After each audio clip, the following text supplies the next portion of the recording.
My name is Bianca Boterhoek. I've not married. I've not had any children. I have relationships with women. Didn't always get on with my parents all that well, but then I suppose we all have our issues. It wasn't easy, but I've come to appreciate all that we did have. I came into the women's movement, if you like, from my experience of being a lesbian. So it wasn't so much to start with just the inequality between men and women. For me, it had a lot to do with my sexuality. And I found out about being a lesbian about the age of 12. So I was very young. And then in the Netherlands, I helped set up, when I was about 17, I helped set up a women's centre there. It was a very positive experience in the sense of it was more of a celebration of what we were. Yes, we were still fighting, if you like, for different things, for equality, but also things like the gay pride marches in the Netherlands during that time were a celebration. When I came to this country, it was quite an interesting thing. It was quite a shock to me, because suddenly I found myself in a situation where I think, I mean, I can't put it in time exactly, but it was almost like going back in time, even 15, maybe more years back in time, where there was a lot more to fight for still. So I was experiencing things like being spat at, being physically attacked,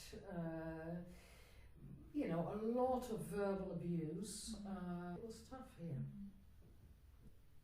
So even though it was very challenging, I had no problem walking hand in hand with my partner. Equality was, of course, a very strong thing. Also in terms of we've got to be able to do all the same things as men are, allowed or able to do. Personally, I've got a sense that it made us feel that we've got to do a lot more. We've got to be capable of the whole thing. It's like we've got to be capable of high-flying jobs, if possible, still bringing up the kids, still running a household, still, it's like, and I actually feel we've pushed ourselves a lot. There's a lot of women being under a lot of pressure, putting themselves under a lot of pressure, but we're also as a society now putting a lot of pressure on women. I think there has been a certain amount of progress. And I think within that progress there are things that worry me, and that's to do with what I said just before this. I had some of the people that I knew were also involved in Greenham.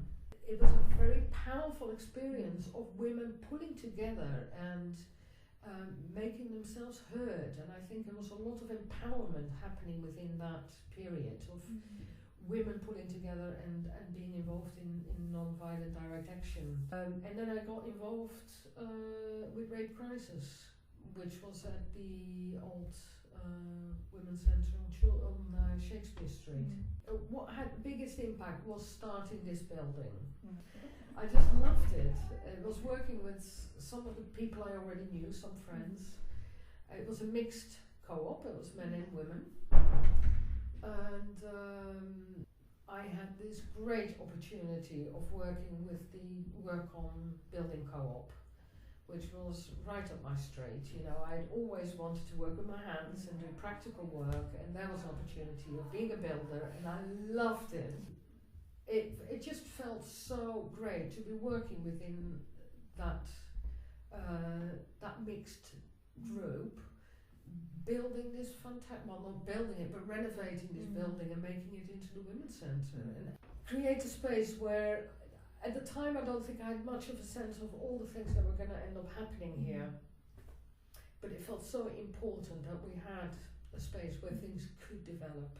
A few women getting together, working closely together, all women who were politically aware, we were kind of had a sense of ethics, had a sense of, and being able to provide social space.